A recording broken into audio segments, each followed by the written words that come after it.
오늘 우리에게 주시는 하나님의 말씀은 사도행전 1장 1절에서 11절 말씀입니다. 사도행전 1장 1절에서 11절의 말씀, 신약 187쪽입니다. 제가 봉독하겠습니다. 데오빌로여, 내가 먼저 쓴 글에는 무릇 예수께서 행하시며 가르치시기를 시작하신부터 그가 택하신 사도들에게 성령으로 명하시고 승천하신 날까지의 일을 기록하였노라. 그가 고난받으신 후에 또한 그들에게 확실한 많은 증거로 친히 살아계심을 나타내사 40일 동안 그들에게 보이시며 하나님 나라의 일을 말씀하시니라. 사도와 함께 모이사 그들에게 분부하여 이르시되 예루살렘을 떠나지 말고 내게서 들은 바 아버지께서 약속하신 것을 기다리라. 요한은 물로 세례를 베풀었으나 너희는 몇 날이 못되어 성령으로 세례를 받으리라 하셨느니라. 그들이 모였을 때 예수께서 여쭈어 이르되 주께서 이스라엘 나라를 회복하심이 이때이니까 하니 이르시되 때와 시기는 아버지께서 자기의 권한에 두셨으니 너희가 알 바 아니요 오직 성령이 너희에게 임하시면 너희가 권능을 받고 예루살렘과 온 유대와 사마리아와 땅끝까지 이르러 내 증인이 되리라 하시니라. 이 말씀을 마치시고 그들이 보는데 올려져 가시니 구름이 그를 가리어 보이지 않게 하더라.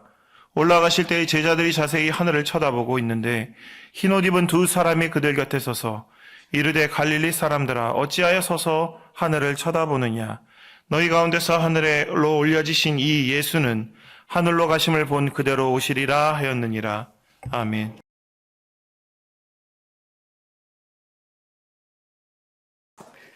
새해 첫 주일을 주님 앞에 나와서 예배하는 우리 사랑하는 모든 성도들 위해 우리 하나님의 크신 은총이 함께 하시기를 간절히 축복합니다. 오늘 특별히 우리 장로님들께서 이렇게 비파 찬양 할 때에 같이 참여해 주셔서 너무 감사합니다. 이 앞에 찬양팀들이 하는 것에 같이 어울려서 우리 교회가 꽉 차는 것 같습니다. 우리 하나님께 영광 돌린 우리 장로님들 위해서 박수 한번 하십시오. 너무 감사합니다. 장로님들이 교회 위해서 많은 수고를 하십니다. 여러분들도 같이 마음을 모아서 장로님 제가 같이 도울 일이 있을까요? 같이 좀 참여하면 좋겠는데요. 장로님 그거 제가 하겠습니다. 이렇게 우리 교회가 한 마음이 되어서 주의 사역을 잘 감당하는 그런 기쁜 교회가 되기를 바랍니다. 또 우리 갈릴리 찬양대 찬양곡처럼 세월 지나갈수록 천년 만년이 되어도 우리 소망은 우리 하나님 아버지께 있는 줄 믿습니다. 올 한 해도 우리가 하나님의 은총 가운데 살아가고 새로운 거룩한 꿈을 꾸며 하나님의 길로 나가기를 간절히 축복합니다. 우리 새해 맞이했는데 옆에 분과 인사 나누겠습니다. 새해 복 많이 받으십시오. 아멘. 새해 복 많이 받으세요. 우리 예수 믿는 사람은 더군다나 하나님을 믿는 사람이잖아요. 그래서 다른 사람의 복을 빈다고 하는 것은 이건 얼마나 기쁜 일입니까? 우리 여러분들이 세상 사람들도 새해 복 많이 받으세요 하지만은 우리는 좀 달라요. 하나님의 복을 여러분들이 많이 받으실 수 있도록 함께 격려하고 위로하고 기도하는 우리 모두가 되기를 간절히 축복합니다. 전에 말씀드린 것처럼 올 한 해 동안에는 사도행전의 말씀을 계속해서 설교해 가면서 이 말씀을 보게 될 것입니다. 하나님의 말씀이 우리에게 무엇을 말씀하는가, 이 말씀의 뜻이 무엇을 얘기하는가, 우리가 그것을 발견하게 되고 새로운 도전을 받게 되고 또 하나님의 말씀 앞에 우리가 이 말씀 앞에 엎드리고 또 새로운 길로, 새로운 도전으로 신앙의 새로운 단계로 나아갈 수 있도록 기도하고 우리 대화의 공동체가 함께 나가는 귀한 한 해가 되기를 간절히 축복합니다. 자, 우리 신약 성경이 제일 먼저 등장하는 책이 복음서입니다. 복음서가 몇 가지가 있죠? 복음서에는 4권의 책이 있습니다. 4권의 책. 어떤 책이 있죠? 마태, 마가, 누가, 요한. 이렇게 4권의 책이 복음서라고 이렇게 기록된 책입니다. 이 복음서의 책은 뭘 이야기하는가 하면 예수님의 말씀과 예수님의 행적을 기록한 책이에요. 예수님이 살아계실 때 어떤 일을 하셨느냐, 하나님의 역사가 어떻게 나타났느냐, 예수님이 가르치신 말씀이 무엇이냐, 이걸 본질적으로 얘기하는 책이 바로 복음서의 말씀입니다. 자, 그리고 이 복음서를 지나서 이제 사도들이 예수님의 말씀을 따라서 가르친 말씀들이 서신서에 나타나게 됩니다. 근데 이 서신서를 들어가기 직전에 연결고리가 있어요. 이 다리가 있습니다. 그 다리가 뭐냐? 바로 우리가 읽은 사도행전의 말씀입니다. 자, 이 사도행전 말씀이 이 복음서와 그리고 서신서를 이어주는 말씀이 기록되어 있습니다. 이 사도행전에는 하나님의 성령의 역사를 기록한 책이에요. 예수님의 부활과 승천 이후에 하나님의 성령께서 우리에게 어떻게 역사하셨는가, 또 교회를 세우고 또 복음의 역사가 온 세상에 어떻게 이어지게 되었는가를 우리에게 세세하게 가르쳐주는 말씀이 바로 사도행전의 말씀입니다. 그러니까 사도행전은 신약 성경의 역사서와 같은 책입니다. 자, 사도행전의 말씀은 하나님께서 어떻게 예수 그리스도의 복음을 온 세상에 전파하셨는가, 어떻게 교회를 세우셨는가, 그걸 우리에게 증거해 주는 책입니다. 그리고 이 사도행전의 말씀을 읽는 사람들에게, 오늘 우리에게 이 사도행전의 말씀을 읽을 때에 성령 하나님께서 우리에게 역사하셔서 우리도 똑같이 하나님의 복음의 인도함을 받게 되고, 또 하나님의 복음 앞에 부름을 받게 되고, 또 하나님의 복음을 세상에 증거하는 새로운 성령의 역사를 우리에게 새롭게 전해주시는 그 은혜가 우리에게 임하게 되는 것입니다. 말씀을 읽어갈 때에 우리 모두가 하나님의 거룩한 뜻을 발견하고 또 주의 음성을 듣게 되고 새롭게 성장하는, 복음을 전도하는 귀한 한 해가 되기를 간절히 축복합니다. 자, 먼저 우리 사도행전 1장 1절과 2절의 말씀 우리가 함께 읽겠습니다. 시작. 데오빌러여, 내가 먼저 쓴 글에는 무릇 예수께서 행하시며 가르치시기를 시작하신부터 그가 택하신 사도들에게 성령으로 명하시고 승천하신 날까지의 일을 기록하였노라. 아멘. 자, 여기 1절 말씀 여러분들 잘 보십시오. 여기 보니까 처음 시작해 보니까 사람 이름이 나오죠. 누가 나옵니까? 데오빌로라는 사람이 나와요. 또 이게 바로 이어지는 말씀이 뭐라 그러냐면 내가 먼저 쓴 글에는 이렇게 이야기하셨대요. 자, 여러분, 이 사도행전을 기록한 사람은 누굴까요? 또 내가 먼저 쓴 글에는 이라고 나와 있는데 이게 먼저 쓴 글은 도대체 뭘 얘기하는 걸까요? 자, 여러분, 이 사도행전을 기록한 사람은 바로 누가라는 인물입니다. 누가는요, 오늘날로 하면 튀르키예 수리아 안디옥의 출신입니다. 이방 사람이에요. 그런데 이 사람이 예수님을 믿게 되었어요. 그리고 이 복음을 기록하게 된 겁니다. 신약 성경의 말씀을 기록한 저자들 가운데에서 유일하게 헬라 출신의, 이방인 출신의 말씀 기록자가 바로 이 누가입니다. 나머지는 다 유대인들이 말씀을 기록했어요. 다 유대 출신들이 이 성경 말씀을 기록했어요. 그래서 유일하게 누가만이 이방인으로서, 예수님을 믿은 이방인으로서 이 말씀을 자세하게 기록하고 또 사도행전의 말씀을 이렇게 기록하게 된 것입니다. 자, 골로새서 4장 14절을 보게 되면요, 이 누가에 대해서 뭐라고 얘기하냐면 사랑받는 의사 누가, 이렇게 기록하고 있어요. 그러니까 그 당시에 이 누가는요, 의사로서 일했던 사람입니다. 의료적인 지식을 가지고 병을 고치면서 이 하나님의 복음을 위해서 애썼던 그 사람이 바로 누가라는 사람입니다. 누가는요, 사도 바울이 2차 선교여행과 3차 선교여행을 갈 때에 함께 동행했던 사람이에요. 그리고 바울이 예루살렘으로 돌아와서 예루살렘 유대인들에게 체포를 당하고 그리고 로마로 호송되어 갈 때 그 모든 순간에 함께 동행했던 참으로 신실한 바울의 동력자였고 주님의 일꾼이었습니다. 바울이 체포되어 갈 때 얼마나 어려운 일이 많았겠어요. 그 곁에서 바울을 도와주었고 주의 복음을 위해서 함께 힘썼던, 그 정말 바울의 오른팔과 같은 그런 귀한 믿음의 사람이었던 것입니다. 자, 누가가 먼저 쓴 글이라고 하고 말이 나오는데요, 이건 바로 뭘 말하냐면 누가복음을 가리켜 말하는 것입니다. 자, 우리 누가복음 1장 1절에서 4절 말씀 우리가 함께 읽겠습니다. 시작. 우리 중에 이루어진 사실에 대하여 처음부터 목격자와 말씀에 일꾼된 자들이 전하여 준 그대로 내력을 조술하려고 붓을 든 사람이 많은지라. 그 모든 일을 그론부터 자세히 미루어 살핀 나도 데오빌로 각하에게 차례대로 써 보내는 것이 좋을 줄 알았노니 이는 각하가 알고 있는 바를 더 확실하게 하려 함이로라. 아멘. 자, 여기 말씀을 읽어보니까 누가복음의 수신자 역시 데오빌로라는 사람이 나오게 되죠. 사도행전 1장 1절에 나왔던 바로 그 데오빌로와 동일한 인물입니다. 말하자면 누가는 누가복음과 사도행전을 전편과 후편으로 이어서 기록한 거예요. 그러니까 처음에 기록할 때부터 이걸 같이 써야 되겠다 이렇게 구상을 하게 된 것이죠. 그래서 1권과 2권을 연속해서 쓰게 된 것입니다. 누가복음 24장이 끝나게 되는데요. 누가복음 24장 마지막을 읽어보게 되면 사도행전 1장과 바로 연속해서 이어지는 문맥상으로 아주 연결고리가 아주 쉽게 이어지는 것을 우리가 발견하게 되는 것입니다. 누가는 누가복음에서 예수님이 행하시고 가르친 일을 기록하게 되었습니다.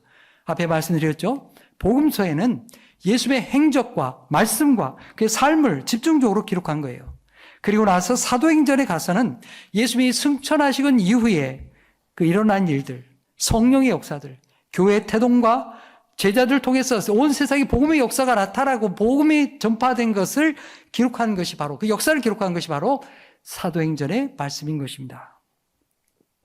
자, 누가로부터 이 누가복음과 사도행전을 받게 된 이 데오빌라라는 사람은 어떤 사람이었을까요?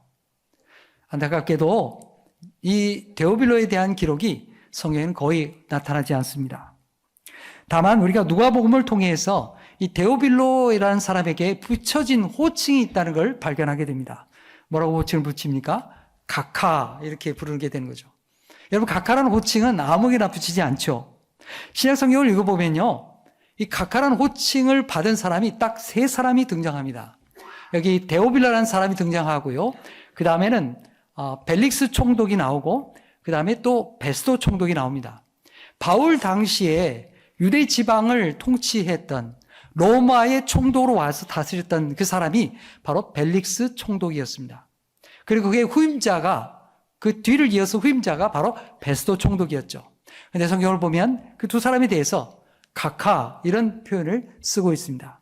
말하자면 이 데오빌로라는 사람은 이 로마의 고위 관료였다는 사실을 우리가 알게 되는 것이죠. 하지만 이 데오빌로는 놀랍게도 누가로부터 복음 전도를 받고 예수를 믿는 사람이 되었습니다. 예수를 믿게 되었고요. 그리고 누가가 계속해서 이 복음의 기록을 기록해서 이 사도행전의 말씀을 기록해서 자기에게 전달해 줄 수 있도록 재정적으로 후원한 그런 믿음의 사람이었다는 사실입니다. 귀한 사람이죠. 자, 우리 2절과 3절의 말씀 함께 읽어보겠습니다. 시작. 그가 택하신 사도들에게 성령으로 명하시고 승천하신 날까지의 일을 기록하였노라. 그가 고난받으신 후에 또한 그들에게 확실한 많은 증거로 친히 살아계심을 나타내사 40일 동안 그들에게 보이시며 하나님 나라의 일을 말씀하시니라. 아멘. 여기 말씀을 읽어보면 누가는 사도행전을 시작하면서 2절과 3절 말씀을 통해서 자신이 먼저 기록했던 누가복음의 말씀을 간단하게 요약하고 있습니다. 누가복음에는 예수님께서 승천하신 날까지의 일을 기록했다는 것입니다. 이게 지금 누가복음이 내용을 한 줄로 요약한 것이죠. 그리고 예수님께서 부활하셔서 40일 동안 제자들과 함께 계셨던 일들을 마지막으로 이렇게 요약하고 있어요. 여러분 누가복음을 보게 되면 예수님께서 부활하신 이후에 제자들을 만난 사건을 두 가지를 중요하게 기록하고 있습니다. 누가복음 24장에 나오는데요. 예수님이 돌아가시다 낙심하고 실망해서 엠마오로 내려가던 제자들을 예수님께서 만나 주셨습니다. 예수님이 살아계셨다, 살아나셨다는 것을 보여주시고 그들과 함께 식사를 나누시면서 예수님의 부활의 은총을 그들로 하여금 알게 했던 것입니다. 그러니까 이 엠마오로 가던 제자들이 이렇게 만나게 되었고요. 또 하나의 사건은 이 제자들이 주를 만나고 마음이 뜨거워져서 다시금 예루살렘으로 돌아오게 됩니다. 돌아와서 제자들 11제자를 찾아가게 된 거죠. 가봤더니 제자들이 다 모여 있었어요. 그런데 놀랍게 그 자리에 예수님께서 부활하신 주님께서 나타나셨습니다. 그리고 예수의 부활을 증거해 주셨습니다. 놀라운 그 사실들을 누가복음에 증거하고 있다는 것을 요약하고 있는 것입니다. 사도행전은 1장에 거기에 이어서 예수께서 40일 동안 제자들에게 나타나셔서 무슨 일을 하셨는가를 우리에게 말씀하고 있습니다. 예수께서 제자에게 나타나셔서 무슨 일을 했을까요? 바로 하나님 나라에 관해서 말씀을 전하셨다. 오늘 여기에 그렇게 기록하고 있습니다. 여러분, 하나님의 나라는 도대체 무엇입니까? 하나님의 나라가 무엇입니까? 하나님의 나라는 예수 그리스도가 통치하는 나라입니다. 예수 그리스도가 다스리는 나라예요. 예수님이 주인이 되시고 예수님이 구원과 생명과 하나님의 은혜를 베풀어 주시는 나라가 바로 하나님의 나라예요. 예수님과 함께 임한 나라를 하나님의 나라라고 하는 것입니다. 그래서 예수님께서는 승천하시면서 제자들에게 부탁하는 거예요. 이 하나님의 나라, 하나님의 구원을 가서 전해라. 예수님은 공생애를 시작하시면서 말씀을 선포하기 시작했습니다. 회개하라. 천국이 가까웠다.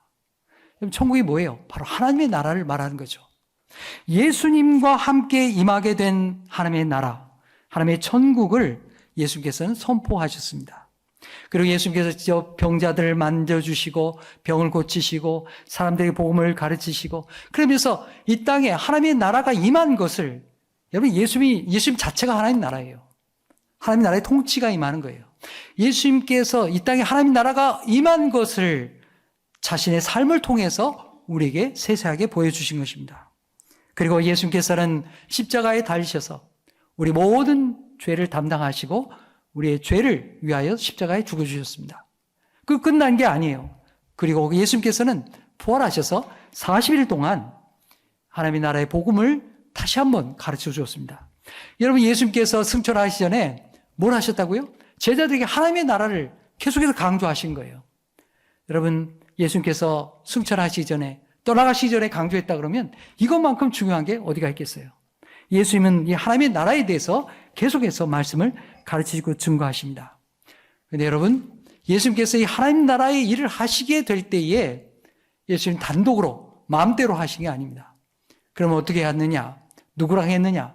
바로 성령 하나님과 함께 이 하나님의 복음을 위해서 일하셨다는 사실입니다. 여러분 보세요. 예수님께서 세상에 태어나실 때 어떻게 태어났어요? 어떻게 잉태되었다고요? 네, 성령으로 잉태되신 거예요. 예수님께서 이 땅에 오실 때에 오시는 것부터가 성령으로 잉태돼서 오셨다니까요. 성령으로 잉태돼서 오셨어요. 그리고 이 땅에 이 공생의 삶을 시작하실 때 이 성령 하나님께서 임하십니다. 여러분 요단강에서 예수님께서 세례 받으시잖아요. 그때 어떤 일이 벌어집니까? 요단강에서 세례 받으실 때에 성령 하나님께서 마치 비둘기처럼 강림하시는 거예요. 그 하늘로부터 소리가 나기 시작하는 거예요. 이는 내 사랑하는 아들이요 내 기뻐하는 자다. 누가 말씀하시는 거예요? 성부 하나님이 말씀하시는 거예요. 야, 그렇구나. 성부, 성자, 성령 하나님께서 이 하나님 나라의 이 역사를 같이 동참해 주신 거예요.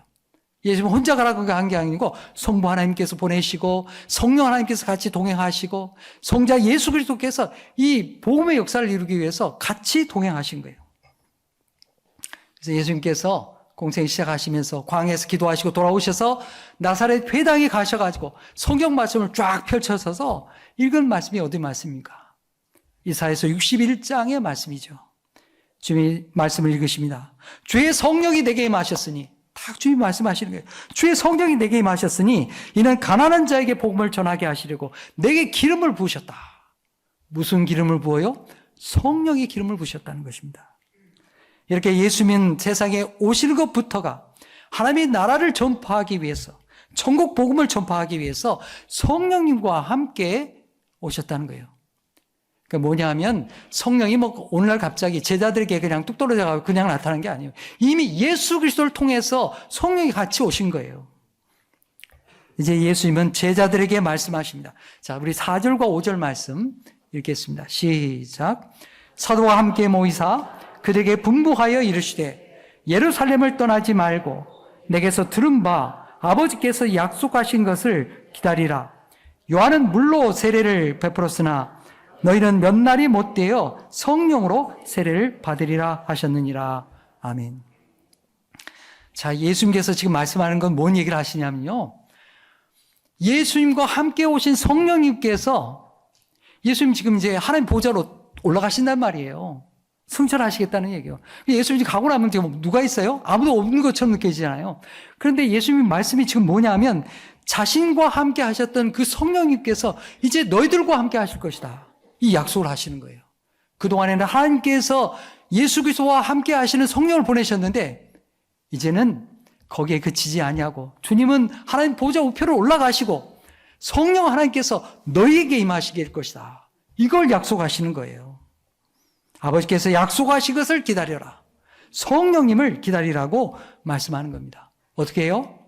주님이 가르쳐주신 말씀을 생각하면서 또 기도하면서 성령을 기다려라. 이렇게 말씀하신 것입니다. 이제 예수님은 조금 전에 말씀드린 것처럼 하나님 보좌 우편으로 올라가십니다. 성령님께서 예수님을 대신하는 거예요. 예수님이 하시는 일을 대신하시고 제자들로 하여금 그 일을 감당하게 하는 거예요. 너희를 인도하고 주님께서 가르쳐 주신 말씀을 너희로 하여금 생각나게 하고 성령의 역사가 나타나도록 인도해 주실 거라고 말씀하시는 것입니다. 여러분, 이렇게 사도행전은요, 그 시작부터가 성령의 역사를 우리에게 증거합니다. 모든 중요한 순간에 성령께서 역사하시는 거예요. 말씀을 인도하시고 또 제자들을 가르쳐 주시고, 이 사도행전의 모든 연결고리는 다 성령님과 연결되어 있어요. 중요한 모든 사건에 성령께서 역사하십니다. 그래서 사도행전을 뭐라고 부르느냐? 성령행전이라고 하는 거예요. 한번 따라해 보십시다. 사도행전은 성령행전이다. 아멘. 여러분, 사도행전을 성령행전이라고 부르는 것은 사도행전에 기사가 많이 나타나죠. 이 오순절에 성령 강림의 역사가 나타나잖아요. 그러니까 제자들이 신비한 체험을 해요. 성령 불같이 임하고 혀같이 갈라지는 현상이 나타나고, 제자들이 나가가지고 다른 나라 말을 방언을 말하게 되고, 제자들이 병자를 일으키고, 신비한 기적들이 나타나게 돼요. 얼마나 뜨거운 일이 벌어지게 됩니까?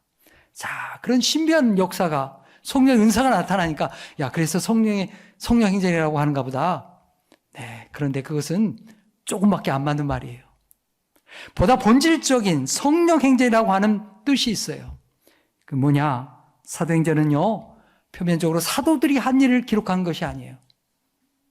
바로 성령 하나님의 일을, 성령 하나님의 행적을 기록한 책이 바로 사도행전입니다. 이 사도행전을 깊이 있게 가만히 읽어보게 되면요, 모든 순간에, 모든 중요한 사건들 속에 성령께서 개입하고 있다는 사실을 알게 됩니다. 성령께서 이끌어 가시는 거예요. 그래서 사도행전을 가리켜서 성령행전이라 이렇게 부르게 되는 것입니다. 부활하신 예수님께서 제자들에게 나타나셔가지고 이제 승천하시기 직전에 제자들에게 당부하시잖아요. 하나님의 나라를 기억해라. 하나님의 나라를 전파해라. 이렇게 당부하시잖아요. 그러니까 이 예수님의 말씀을 듣고 제자들이 어떤 생각을 했을까요? 제자들이 어떤 마음을 갖게 되었을까요? 제자들이 예수의 그 하나님 나라가 임한다, 성령님이 임한다, 이런 말씀을 들으니까요, 흥분을 하게 됐어요. 옳거니, 마침내 때가 왔구나. 마침내 하나님께서 수백 년 동안 이스라엘 나라를 회복해 주셨다고 했는데, 마침내 그런 종말론적인 때가 마침내 지금 도래하는구나. 옳거니 잘 됐다. 이렇게 제자들이 생각하게 된 것입니다. 그래서 제자들이 예수님 앞에 질문을 하는 거예요. 어떻게 질문했을까요? 6절 말씀 읽어보겠습니다. 시작. 그들이 모였을 때에 예수께 여쭈어 이르되 주께서 이스라엘 나라를 회복하심이 이때니까 아니. 자, 제자들이 주님 앞에 물었어요. 주님, 이스라엘 나라를 회복해 주실 때가 바로 지금입니까? 이렇게 질문을 하게 된 거예요. 제자들이 한껏 기대에 부풀어서 질문을 하게 된 거죠. 자, 이에 대한 예수님의 대답이 사도행전 1장 7절과 8절이에요. 우리 함께 읽어보겠습니다. 시작. 이르시되 때와 시기는 아버지께서 자기의 권한에 두셨으니 너희가 알 바 아니요 오직 성령이 너희에게 임하시면 너희가 권능을 받고 예루살렘과 온 유대와 사마리아와 땅끝까지 이르러 내 증인이 되리라 하시니라. 아멘. 여러분, 이게 많이 읽어본 말씀이죠. 우리가 잘 암송하는 말씀입니다. 제자들은 한껏 기대에 부풀어서 지금 종말론적인 때가, 하나님 나라 회복의 때가 지금입니까? 이걸 주님 앞에 지금 묻고 있는 거예요. 그런데 예수님의 대답은, 자세히 읽어보면요, 뭔가 이게 핀트가 안 맞는 것 같아요. 뭔가 초점이 안 맞는, 예수님이 지금 제자들 질문과 예수님의 대답이 뭔가 좀 어색한 그런 대답을 지금 주시는 거예요. 사실 이 제자들의 질문이요, 결코 단순한 질문이 아니었습니다. 여기에는 이 세 가지의 기대가 여기 한꺼번에 들어있는 거예요. 첫 번째는 이스라엘 민족에 대한 기대입니다. 우리 민족을 우리 하나님이 세워주시다. 민족에 대한 기대가 여기에 몽땅 들어있습니다. 자, 두 번째는요, 나라를 회복하는 일에 대한 나라를, 예수님께서 말씀하신 하나님 나라에 대해서 계속 강조하시잖아요. 나라를 회복하는 것에 대한 기대가 여기에 들어있어요. 그리고 세 번째는 바로 지금이 그때입니까? 이 때에 대한 기대가 이 제자들 질문 속에 들어있는 것입니다. 이 세 가지 질문에 대해서 우리는 좀 잠시 생각하고 살펴봐야 합니다. 자, 이것을 우리가 거꾸로 세 번째 것부터 살펴보도록 하십시다. 세 번째 것, 그러니까 첫 번째로 살필 것은 지금이 바로 그때입니까? 지금이 바로 하나님, 예수께서 말씀하시는 하나님 나라가 이 땅에 실현되는 바로 그때입니까? 네, 그렇게 질문하게 된 것입니다. 이 질문, 제자들의 질문에 대해서 예수의 대답이 무엇입니까? 어떻게 대답하셨어요? 지금이다, 아니다, 똑바로 대답을 안 하시죠? 이게 어렵습니다. 어떻게 대답하십니까? 때나 시기는 아버지께 속한 것이다. 아버지의 권한이 있다는 거예요. 그러니까 너희가 알 바가 아니다. 이렇게 대답하십니다. 주님의 날이, 종말론적인 주님의 날이 언제 임할 것인지 그때에 대해서는 너희들이 집착하지 말아라. 너희 소관이 아니다. 이렇게 얘기하는 거예요. 이것은 예수께서 제자들에게 이렇게 말씀하신 것은 이 성급한 이 종말에 대한 기대를 잠시 유보하도록 교정해 주시는 것입니다. 지금 당장이 아니라고 말씀하는 거예요. 예수님을 통하여서 하나님의 나라가 이 땅에 실현되기 시작했고, 그리고 성령 강림을 통해서 앞으로도 하나님의 나라가 더 확장되어 갈 텐데 아직 끝은 아니라는 거예요. 이제 시작한 지 얼마 안 됐다는 거예요. 그리고 앞으로도 예수님께서 승천하셨다가 다시 오시마 하시는 재림의 때까지는 아직도 멀었다는 거예요. 그 재림의 때까지는 아직도 많은 시간이 있다. 기다려라. 이렇게 말씀하시는 것입니다. 때와 시기는 하나님께 속한 것이니까 그러나 하나님 앞에 맡기고 우리는 어떻게 살아야 되느냐. 다시 오실 주님을 기다리면서 마라나타, 다시 오실 주님을 기다리면서 주님을 고대하고 하나님의 나라를 이 땅에 이루기 위해서 너희들이 살아야 되겠다. 이걸 얘기하시는 거예요. 예수께서 비유를 들어서 살아계실 때 말씀하셨잖아요. 열처녀의 비유를 말씀하잖아요. 열처녀가 신랑을 밤에 기다립니다. 다 졸고 힘들었죠. 그런데 지혜로운 다섯 처녀는 등불과 함께 기름을 넉넉히 준비해서 신랑이 올 때까지 기름이 떨어지지 않고 이 모든 것을 준비했다가 신랑을 기쁘게 맞이했어요. 너희들도 그와 같이 주님이 다시 오실 때까지 이렇게 준비하고 기다려라 말씀하는 것입니다. 종말론적인 기대를 잃어버리지 말고 종말이 언제 있겠어? 이런 생각하면 안 된다는 거예요. 우리 주님이 곧 오신다고 하는 말씀을 우리는 그것을 오늘이든지 내일든지 우리 종말론적인 기대를 가지고 그걸 기다리면서 지금 하나님의 나라, 주님께서 부탁하신 이 주님이 주권적으로 우리를 다스리고 인도하시는 이 하나님의 나라를 이 땅에 이루어가기 위해서 최선을 다하는 삶을 살라고 우리에게 말씀하시는 것입니다. 자, 두 번째로요. 이스라엘 나라의 회복에 대한 기대가 있었습니다. 이스라엘 나라의 회복. 자, 이스라엘 나라의 회복에 대한 기대는 구약시대로부터 이어지는 하나님 나라에 대한 회복의 기대입니다. 하나님께서 구약시대 때부터도 이 하나님 나라에 대한 말씀, 미래에 대한 소망을 많이 들려주셨어요. 이사야 선지자의 말씀에도 그런 게 있잖아요. 어린이가 독사의 굴에 손 놓고 장난쳐도 물지 않는 이 하나님이 주신 평화와 주님이 주권적으로 다스리는 그 하나님의 회복의 나라에 대한 기대가 이 유대인과 제자들에게 있었던 것입니다. 이것은요, 현실적인 삶의 문제에도 역시 동일합니다. 그러니까 현실에서 로마의 압제를 받고 있었던 유대인들이 그 압제로부터 벗어나는 현실적인 문제를 포함해서 모든 삶의 영역에 있어서 하나님의 다스림이 이루어지는 그런 평화와 회복의 나라를 기대하고 있었던 것입니다. 여러분, 우리도 마찬가지입니다. 우리 육신의 영역의 문제, 또 영적인 문제, 또 개인적인 영역의 문제, 또 우리 사회적인 문제, 그리고 이 피조 세계에 있는 여러 영역에 이르기까지 이 하나님의 통치가 이루어지기를 우리도 기대해야 됩니다. 이스라엘 나라의 회복이라는 것은 예수께서 말씀하신 이스라엘 나라의 회복은 바로 그런 거예요. 하나님의 뜻이 땅에서 이루어진 것과 같이 하나님의 나라가 우리의 삶 속에 임하는 것입니다. 이걸 단지 영적인 것으로만 이해하면 안 됩니다. 우리의 삶 속에 현실적으로 하나님의 나라가 이루어지도록 하는 기대를 가지고 우리가 하나님의 말씀을 이루어가는 거예요. 그게 하나님이 우리에게 부탁하신 말씀입니다. 예수님은 이러한 현실적인 기대를, 제자들의 기대를 무시하지 않으셨어요. 예수님이 이 땅에 영적으로만 하나님의 나라가 이루어진다. 예수님이 그렇게 말씀한 거 아니에요.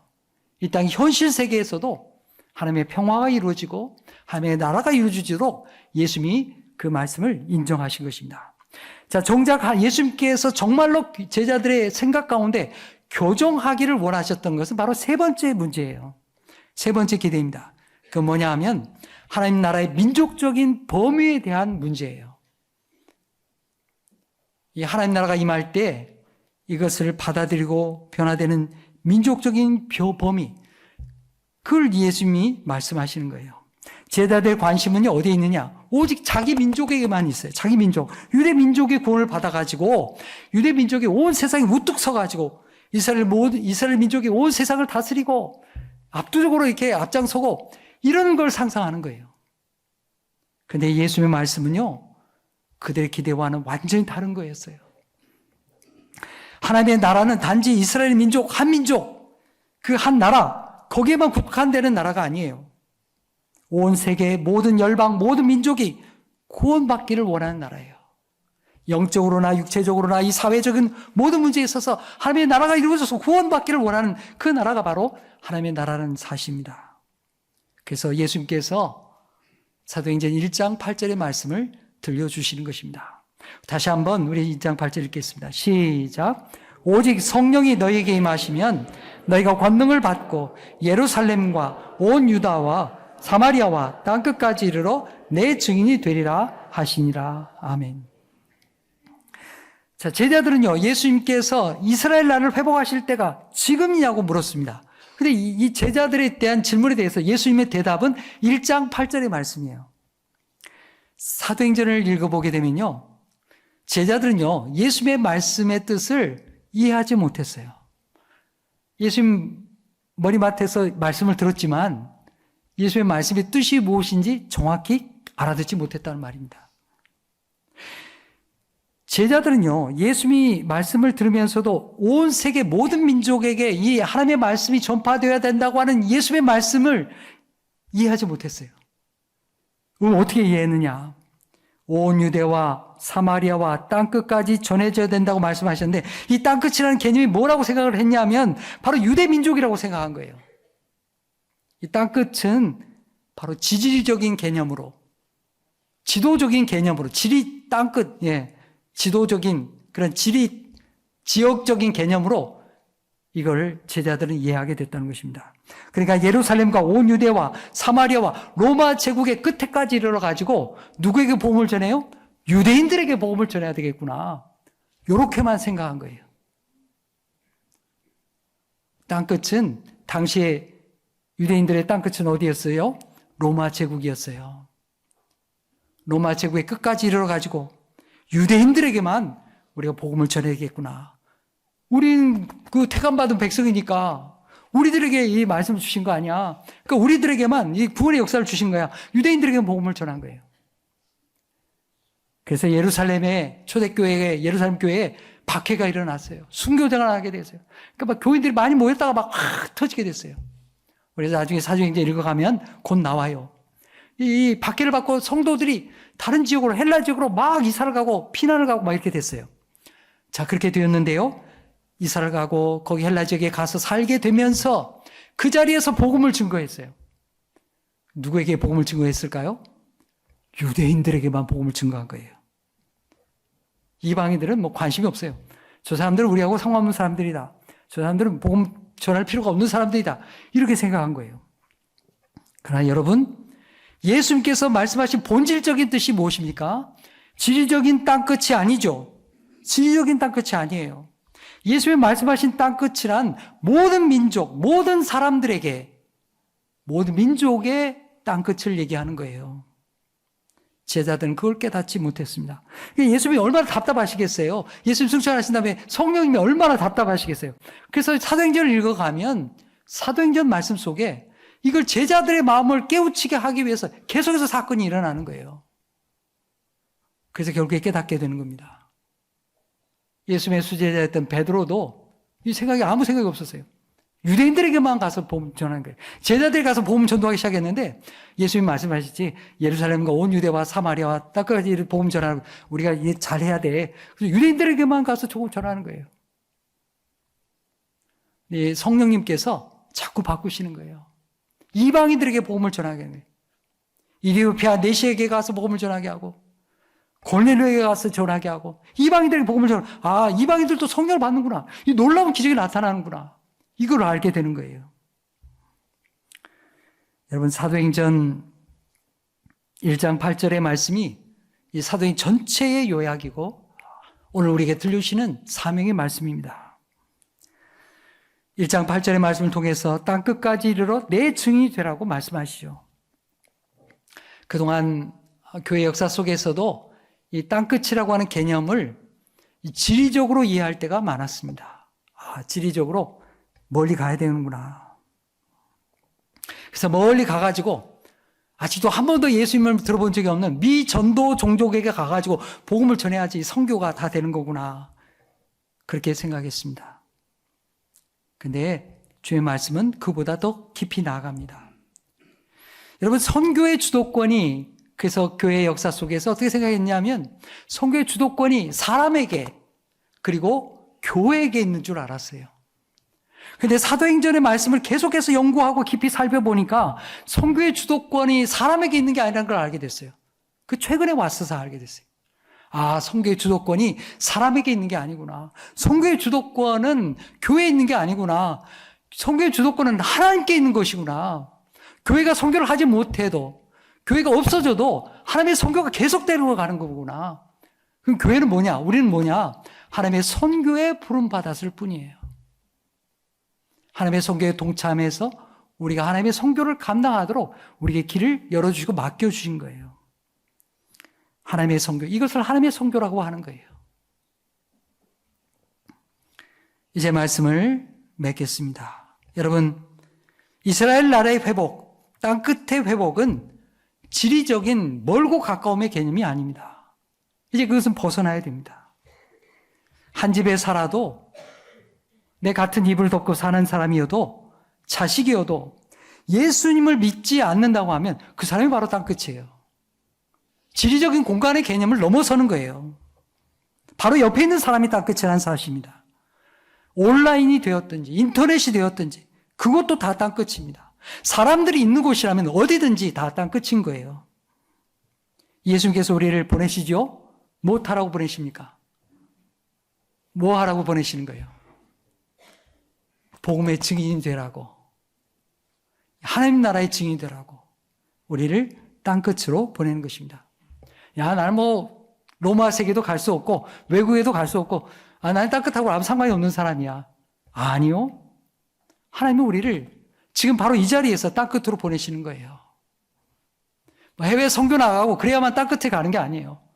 바로 지금 있는 우리 자리에서, 우리 가정에서, 나의 일터에서, 이 지역사회에서 예수 그리스도의 복음을 위한 전도자가 되게 하시고 하나님 나라의 복음의 전도자가 되라고 땅끝으로 보내시는 거예요. 예수님의 증인 되라고 보내시는 겁니다. 여러분, 내가 구원받은 것을 넘어서 하나님의 나라가 나의 삶 속에 이루어진 것에 대한 은혜가 있지 않습니까? 여러분 예수 믿으면서 받은 은혜가 없어요? 예수 믿으면서 받은 은혜가 있잖아요. 내가 오늘까지 살아온 기쁨과 감사, 하나님을 믿고 사는 그 하나님의 나라, 하나님의 통치, 예수님의 은혜, 이 성령님의 은혜를 가진 이 통치의 삶이 얼마나 귀하다고 하는 것을 나의 삶 속에서 실현해 가는 거예요. 그게 하나님의 나라예요. 내가 있는 자리, 나의 가정, 나의 친구들 관계, 사회 속에서 하나님의 나라를 이어가는 것입니다. 그러라고 우리를 부르신 거예요. 여러분 옆에 사람과 인사하겠습니다. 땅끝 옆 사람에게 예수의 복음을 전하겠습니다.